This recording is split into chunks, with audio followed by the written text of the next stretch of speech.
Bible के द्वारा मत्ती 19:12।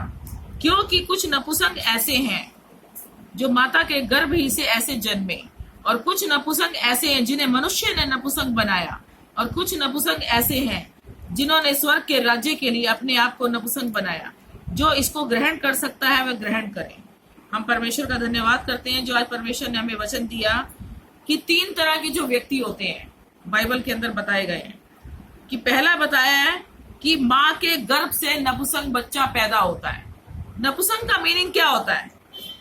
कि बच्चे के शरीर के अंदर कोई एक्टिविटी नहीं होती, कोई रिस्पॉन्स नहीं होता, उसे हर चीज करनी पड़ती है, खिलाना पड़ता है, पकड़ना पड़ता है, ना उसके अंदर कोई वो हंसेगा ना रोएगा, कोई भी रिस्पॉन्स नहीं आता, यानी कि उसके शरीर के अंदर कोई भी कार्य नहीं होता। और दूसरा बताया है कि लोगों ने नपुंसक बनाया, जिन्हें मनुष्य ने नपुंसक बनाया, यानी कि जिसे किसी भी बच्चे को अगर कोई बार बार कहेगा अरे ये तो बेकार है, ये तो नकारा है, ये तो किसी काम का नहीं है, ये तो कुछ भी नहीं कर सकता, ये जिंदगी में कोई आगे नहीं काम कर सकता, ये हमेशा ऐसे ही कर, मतलब इस तरह की बातें, जो गलत बातें होती हैं, जो नकारात्मक बातें होती हैं, वो उस बच्चे को, उस मनुष्य को नपुंसक बना देती है, ताकि उसका आगे कुछ भी काम करने का मन नहीं करता, कुछ भी करने का दिल नहीं करता, कुछ भी उसके अंदर करने की इच्छा नहीं होती, क्योंकि उसे कह कह कर नकारा बना दिया जाता है। और तीसरा, जिन्होंने स्वर्ग के राज्य के लिए अपने आप को नपुंसक बनाया है, जो इसको ग्रहण कर सकता है वह ग्रहण करे। यानी कि जो परमेश्वर के राज्य के लिए काम नहीं करता, परमेश्वर के राज्य की सेवा नहीं करता, परमेश्वर के राज्य में आत्माओं को लाने का काम नहीं करता, दूसरों के लिए दुआ नहीं करता, किसी भी आत्मा को बचाने का काम नहीं करता, तो वो क्या कर रहा है? वो अपने आप को नपुंसक बना रहा है। जब हम परमेश्वर के वचन को सुनते हैं, परमेश्वर के वचन पर चलते तो है, लेकिन दूसरों को चलाते नहीं है, दूसरों के जीवन में वो काम नहीं करते जो परमेश्वर ने हमें बोला है, तो हम स्वर्ग में राज्य में जाने के लिए क्या कर रहे हैं? नपुंसक बन रहे हैं। वहां जा नहीं पाएंगे हम अगर हम परमेश्वर के राज्य को बढ़ाएंगे नहीं, परमेश्वर के राज्य की सेवा नहीं करेंगे, परमेश्वर के कामों को नहीं करेंगे। तो इस तरह से परमेश्वर का जो आगमन, सेकंड आगमन होने वाला है, वो हमें लेकर नहीं जाएगा। जो व्यक्ति ऐसा काम करते हैं ये सिर्फ उनके लिए बातें हैं। तो इसलिए हमें परमेश्वर के कामों के लिए अपने आप को हमेशा तैयार रखना है। परमेश्वर के राज्य में सेवा करने के लिए जुनून होना चाहिए, एक भूख होनी चाहिए, एक हमारे अंदर इच्छा होनी चाहिए। तो इस तरह से हम परमेश्वर ने हमें जो 3 व्यक्तियों के बारे में बताया, ये 3 तरह के नपुंसक इस तरह के कहलाते हैं। मैं संसार की इसलिए सुन रहा हूं क्योंकि मैं प्रभु में नपुंसक हूं। कई लोग मनुष्य की सुनते, मनुष्य के कहने पर चलते हैं, तो वो परमेश्वर के राज्य में अपने आप को क्या बना रहे हैं? नपुंसक, नकारा, काम ना करने वाला, काम से हार मानने वाला, क्योंकि वो मनुष्य की सुन रहे हैं, मनुष्य के मुंह को देखकर काम कर रहे हैं, मनुष्य के मुंह को देखकर चर्च आ रहे हैं, मनुष्य के मुंह को देखकर दिल रखने के लिए वचन को थोड़ी देर के लिए पढ़ रहे हैं। तो इसलिए जो भी व्यक्ति मनुष्य के को देखकर परमेश्वर के राज्य की सेवा करता है, वो कभी भी स्वर्ग राज्य में जा नहीं पाएगा। और एक और तरह का व्यक्ति बता रहा है कि मैं प्रभु का दीवाना हूं। ऐसा व्यक्ति वो है जो परमेश्वर के लिए हमेशा तैयार रहता है, परमेश्वर के राज्य को सेवा करने के लिए हमेशा तैयार रहता है। न दिन में दिन देखता है, न रात को रात देखता है, न सुबह को सुबह देखता है। जिस भी समय परमेश्वर का हुक्म उसके पास आ जाता है, परमेश्वर की सेवा उसके पास आ जाती है, वो खाना पीना भी छोड़ देता है और अन्य कामों को भी छोड़ देता है। इस तरह के व्यक्ति क्या होते हैं? परमेश्वर के दीवाने होते हैं, कि मैं परमेश्वर का दीवाना हूं। जब हम किसी, फॉर एग्जाम्पल, जैसे मान लो संसार में किसी भी लड़की को या किसी भी लड़के को किसी लड़की से या लड़के से प्रेम हो जाता है, तो उन्हें क्या अच्छा लगेगा? कि मैं अपने उस प्रेमी से मिलूं, मैं अपने उस लाइफ पार्टनर से मिलूं, तो उसे कुछ भी अच्छा नहीं लगेगा। तो जब हम परमेश्वर से मिलने के लिए तैयार रहेंगे, परमेश्वर की बेचैनी हमारे अंदर होगी, परमेश्वर के वचन की भूख हमारे अंदर होगी, परमेश्वर के राज्य में सेवा करने के लिए हम हमेशा तैयार होंगे, तो उस व्यक्ति को क्या बोला गया? दीवाना। यानी वो दीवानगी की हद तक पहुंच जाता है, और वो दीवानगी बहुत अच्छी होती है जो हमें स्वर्ग में राज्य में जाने के लिए तैयार कर रही है। क्योंकि हमें संसार की दीवानगी नहीं है, संसार की चिंता नहीं है, संसार की बातों की हम परवाह नहीं करते, किसी मनुष्य की परवाह नहीं करते, हम सिर्फ परमेश्वर के दीवाने। आइए आगे देखते हैं मत्ती 21 का, इसके आगे आएंगे मत्ती 21 का 28। तुम क्या सोचते हो? किसी मनुष्य के 2 पुत्र थे। उसने पहले के पास जाकर कहा, हे पुत्र, आज दाख की बारी में काम कर। और इसी का 29 भी पढ़ेंगे। उसने उत्तर दिया, मैं नहीं जाऊंगा, परंतु बाद में पछताकर गया। यानी कि इन दोनों और तीसरा भी पढ़ेंगे हम 30। फिर पिता ने दूसरे के पास जाकर ऐसा ही कहा। यानी ये पहले पुत्र से बात करी पिता ने, फिर दूसरे पुत्र से कहा। उसने उसको उत्तर दिया, जी हाँ जाता हूं, परंतु नहीं गया। तो यहाँ पर परमेश्वर बता रहा है कि जब एक पिता के 2 बेटे होते हैं तो वो पहले बेटे को कहता है कि ये काम कर, तो वो मना कर देता है, साफ मना कर देता है। लेकिन बाद में उसको रियलाइज होता है, पछताता है, तो फिर वो उस काम को कर देता है। लेकिन पहले उसके मुंह से क्या निकल जाती है? ना। तो वो ना क्या दर्शाती है कि वो काम नहीं करेगा, लेकिन जब बाद में पछताता है तो उस काम को करता है। उसी तरह वो दूसरे बेटे के पास गया तो उसने क्या कहा? जी हाँ मैं जाता हूं, और बाद में नहीं गया। तो इन दोनों में से कौन से बेटे ने सही काम किया? पहले बेटे ने, क्योंकि उसने मना नहीं किया। उसने कहा हाँ मैं जाता हूं, बाद में नहीं किया, लेकिन पछताया तो गया। लेकिन जब हम परमेश्वर के राज्य की सेवा हमारे पास आती है, जब पास्टर हमें कोई आज्ञा देता है या कोई काम देता है या कोई परमेश्वर के राज्य की सेवा देता है या कोई भी कलीसिया को लेकर, किसी भी विषय को लेकर जब पास्टर हमसे कोई बात करते हैं, तो हमें हमेशा तैयार रहना है, हमेशा हाँ जी करके उस आज्ञा को पूरा करना है। और अगर हम ना करेंगे तो वो ना ही हो जाएगी, वो सेवा हमारे जीवन में पूरी नहीं हो पाएगी। तो इसलिए हम परमेश्वर के राज्य के कामों को करने के लिए हमेशा तत्पर रहे, अलर्ट रहे, तैयार रहे, क्योंकि उसका आगमन कब होगा, किस समय होगा, किस घड़ी होगा, हमें नहीं मालूम। क्योंकि बाइबल बताती है कि उसका आना चोर की नहीं होगा। क्या चोर किसी को बताकर किसी के घर चोरी करने आता है? नहीं आता ना। लेकिन सोने वाला व्यक्ति अलर्ट रहता है, वो नींद में भी अलर्ट रहेगा। जरा सी आहट पाकर वो चौकन्ना हो जाएगा। तो हमारे सामने इस समय कौन सी आहट आ रही है? जो परमेश्वर के साइन नजर आ रहे हैं इस पृथ्वी के अंदर, जो बातें नजर आ रही हैं, जितनी भी बातें हो रही हैं, घट रही हैं, ये परमेश्वर के आने के सिग्नल हमें दे रही हैं। आइए आगे देखते हैं रोमियो 14।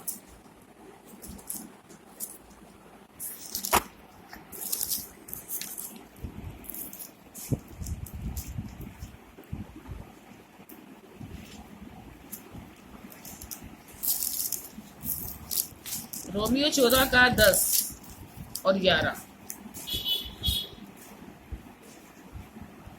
तू अपने भाई पर क्यों दोष लगाता है, या तू फिर क्यों अपने भाई को तुच्छ जानता है? हम सब के सब परमेश्वर के न्याय सिंहासन के सामने खड़े होंगे, क्योंकि लिखा है, प्रभु कहता है, मेरे जीवन की सौगंध कि हर एक घुटना मेरे सामने टिकेगा, हर एक जीभ परमेश्वर को अंगीकार करेगी। इन दोनों वचनों के अंदर क्या बात बताई गई है कि हमें किसी पर दोष नहीं लगाना।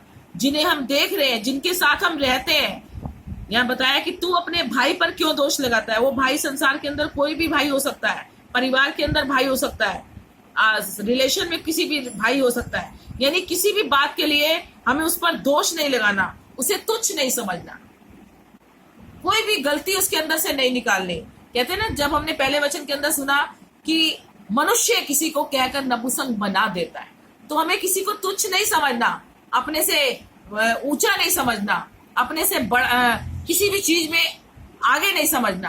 यानी कि अगर हमारे अंदर किसी भी चीज की क्वालिटी है तो हमें ये नहीं समझना कि इसके अंदर तो नहीं है, ये तो बेकार है। हमें इस तरह की कोई बात नहीं कहनी। तो यहाँ वचन में यही बात बताई जा रही है कि तू क्यों अपने भाई को तुच्छ जानता है। हम सब के सब परमेश्वर के न्याय सिंहासन के सामने खड़े होंगे। यानी प्रभु कह रहा है कि जब हम परमेश्वर के न्याय सिंहासन के सामने सारे खड़े होने वाले हैं, तो हम किसी पर उंगली क्यों उठाते हैं, किसी पर दोष क्यों लगाते हैं? क्योंकि हर एक बात का लेखा प्रभु के सामने जब हम खड़े होंगे तो वो लेगा। कि तूने किसी को तुच्छ क्यों समझा, तूने किसी पर उंगली क्यों उठाई, तूने किसी को गलत क्यों बोला। तो कोई भी बात हम किसी के सामने गलत नहीं बोले, क्योंकि हमें मालूम होना चाहिए कि हमें प्रभु के सामने खड़ा भी होना है। अगर ये डर हमारे अंदर रहेगा कि उसके न्याय सिंहासन के सामने जब हम खड़े होंगे तो परमेश्वर हमारे से हर एक बात का लेखा लेगा, तो हम वो काम ही ना करें कि हमारे से इस बात का हिसाब लिया जाए। किसी की निंदा चुगली ना करें, किसी भी घर के अंदर फूट ना डलवाएं, लड़ाई झगड़ा ना करवाएं, तेरी मेरी ना करें। इन सारी बातों से जब तक हम नहीं निकलेंगे तब तक हम परमेश्वर के साथ जाने के लिए तैयार नहीं हो सकते। इन बातों को अपने जीवन से छोड़ना पड़ेगा। प्रभु में अपने आप को लीन कर दो, मगन कर दो, तो ये सारी बातों से हमें क्या मिल जाएगा? छुटकारा। आइए आगे देखते हैं मत्ती 5:19।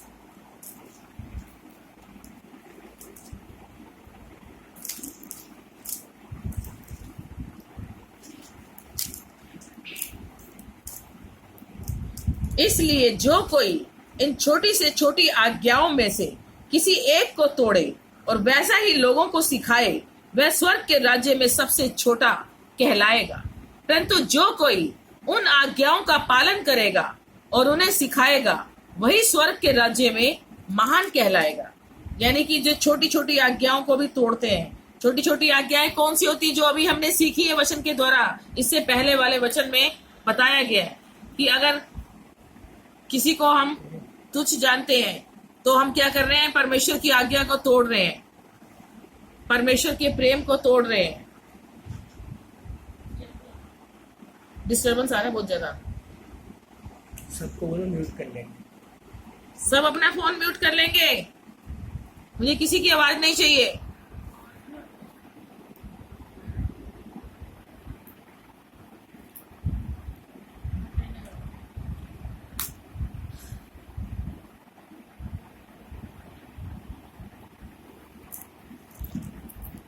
इसलिए जो कोई इन छोटी से छोटी आज्ञाओं में से किसी एक को तोड़े और वैसा ही लोगों को सिखाए। मान लो हम सिखाने वाले अगर परमेश्वर के वचन पर नहीं चल रहे, आज्ञा को तोड़ रहे हैं और वही बातें हम दूसरों को भी सिखा रहे हैं, तो वो स्वर्ग के राज्य में जाने के योग्य नहीं होगा। तो इसलिए परमेश्वर कहता है छोटी छोटी आज्ञाओं को जो मैं तुम्हें दे रहा हूं, जो तुम्हें मानने के लिए कह रहा हूं, वही बातें हम दूसरों को भी सिखाएं। झूठ नहीं बोलना, चोरी नहीं करनी, किसी की निंदा नहीं करनी, किसी की चुगली नहीं करनी, किसी के लिए अपने आप को विपत्ति में नहीं डाल देना। यानी बहुत सारी ऐसी बातें हैं कि कुछ भी हमें ऐसा काम नहीं करना जो परमेश्वर को अच्छा नहीं लगता। तो अगर हम परमेश्वर के वचन के अनुसार आज्ञा माननी सिखाएंगे तो परमेश्वर काम करना शुरू करेगा और हमें स्वर्ग राज्य में जाने के लिए तैयार करेगा। अगर हम अपनी बुद्धि के अनुसार बाइबल के वचन से बाहर निकलकर दूसरों को समझाएंगे या सिखाएंगे तो वो परमेश्वर को अच्छा नहीं लगता और वो स्वर्ग राज्य में जाने से रुक जाएगा। मत्ती 10:42।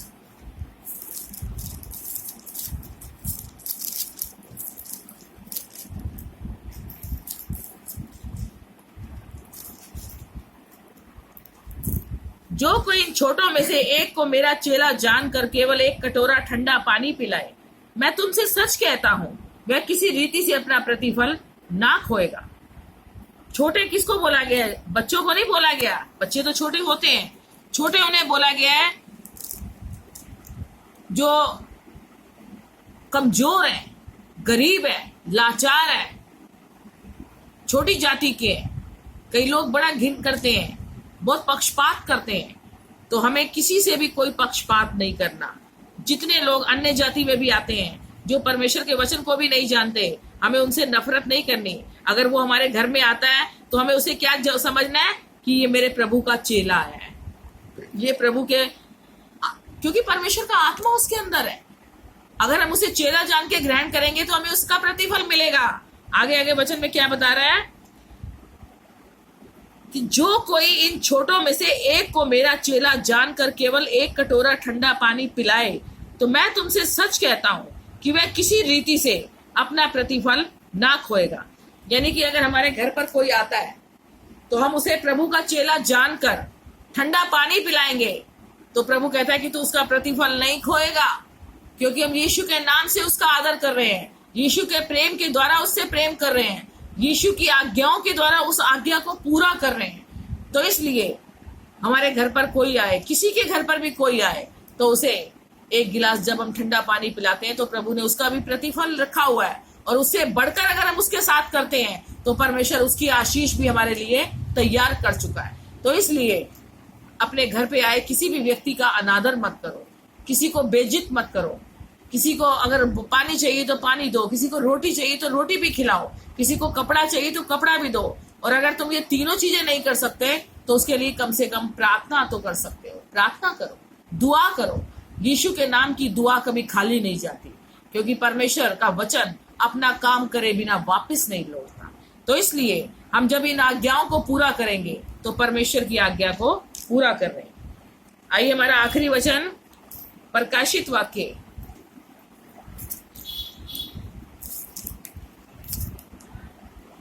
प्रकाशित वाक्य 3:21।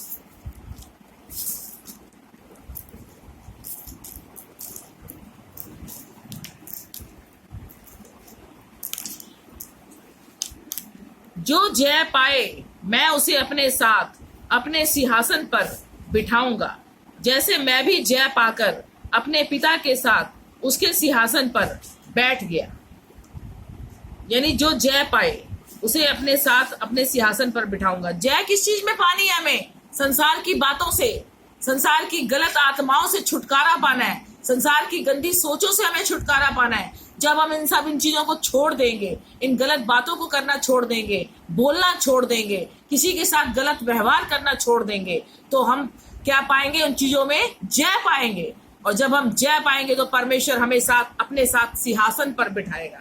जिस तरह प्रभु यीशु मसीह ने मृत्यु पर जय पाई, और वो आज किसके साथ बैठा हुआ है? अपने पिता के साथ दाहिने ओर बैठा हुआ है। तो इसलिए हमें संसार की हर गलत बात, गलत सोच, गलत व्यवहार, गलत बोलने से छुटकारा पाना होगा। तभी हम परमेश्वर के राज्य में जय पाकर परमेश्वर के साथ सिंहासन पर बिठाए जाएंगे, क्योंकि खुद परमेश्वर हमसे ये बात कह रहा है कि जो जय पाए मैं उसे अपने साथ अपने सिंहासन पर बैठाऊंगा, जैसे मैं भी जय पाकर अपने पिता के साथ उसके सिंहासन पर बैठ गया। तो जब परमेश्वर का वचन हमारे पास आता है, जितने लोग परमेश्वर के वचन को सुनते हैं, ऑनलाइन सुनते हैं, व्हाट्सएप में सुनते हैं, रिकॉर्डिंग में सुनते हैं, तो वो अपने मन को हठी ना करें, अपने पत्थर के हृदय को मांस का हृदय बना दे, कठोर मन बदल दे। अगर कठोरता रखेंगे तो परमेश्वर का वचन उस जीवन में प्रवेश नहीं करेगा, शैतान वचन को रोक देगा। तो हमें अपने मन को क्या करना है? नम्र, दीन, हम्बल करना है, और अपने हृदय की उपजाऊ भूमि को क्या करना है? नम्र बनाना है। जिस तरह किसान जब बीज बोता है तो भूमि को पहले क्या करता है? अच्छी तरह छटाई करता है, कोई कंकड़ पत्थर तो उसके अंदर नहीं है, फिर उसके अंदर पानी डालता है, उस भूमि को नम्र करता है, फिर उसके बाद उसके अंदर बीज डालता है। उसी तरह हमारे जीवन में संसार की किसी गंदी बात का कोई कंकड़ पत्थर तो नहीं है, कोई ऐसी बात तो नहीं है। हमारी हृदय की उपजाऊ भूमि नम्र है या नहीं, उपजाऊ है या नहीं, उसके अंदर जो हम परमेश्वर का वचन सुन रहे हैं वो हमारे हृदय के अंदर जा रहा है या नहीं जा रहा, वो हमारे हृदय की उपजाऊ भूमि में जड़ पकड़ रहा है या नहीं पकड़ रहा। इन सब बातों का हमें ध्यान रखना है। कोई भी ऐसा काम हमें नहीं करना जो संसार कर रहा है और हमें नहीं करना। परमेश्वर को वो बातें अच्छी नहीं लगती, परमेश्वर को वो काम अच्छे नहीं लगते जो संसार के अंदर हो रहे हैं, क्योंकि संसार का राजा कौन है? शैतान।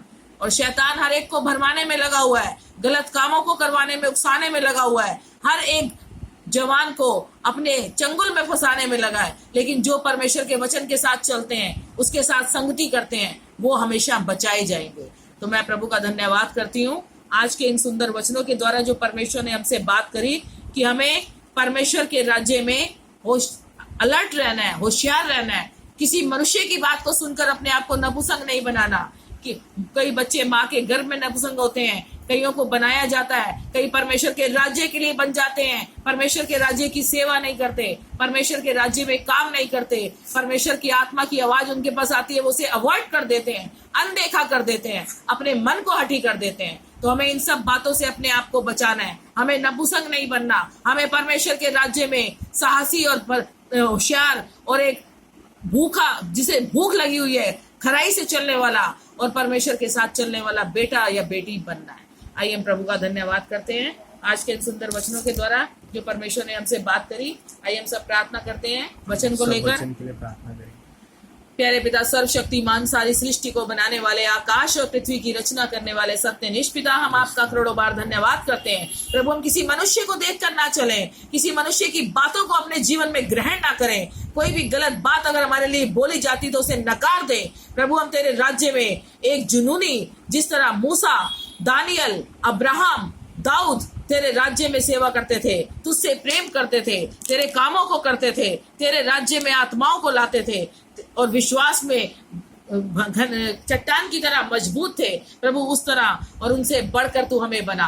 प्रभु, हम संसार की कोई बात हमारे जीवन में कार्य न करे, संसार की कोई गंदी आत्मा हमें छूने ना पाए। प्रभु, तेरा अभिषेक हमें हमेशा हर भरमाने वाली चाल से बचा कर रखे। प्रभु, तेरा आत्मा हमेशा हमारी अगुवाई करे, हम हमेशा तेरी आत्मा की आवाज को सुनने वाले बने, तेरे अनुग्रह में आगे बढ़ते चले जाएं। धन्यवाद पवित्र आत्मा पिता, इन वचनों के द्वारा मुझसे, मेरे घराने से, मेरी कलीसिया से, हर एक वचन के सुनने वाले से बात करी और उन पर अपने अनुग्रह को डेला, उनके जीवन को बदल दिया, उनके हठी मनों को बदल दिया। धन्यवाद पिता, हमारी इस प्रार्थना को सुनने के लिए, यीशु मसीह नासरी के नाम में, आमीन।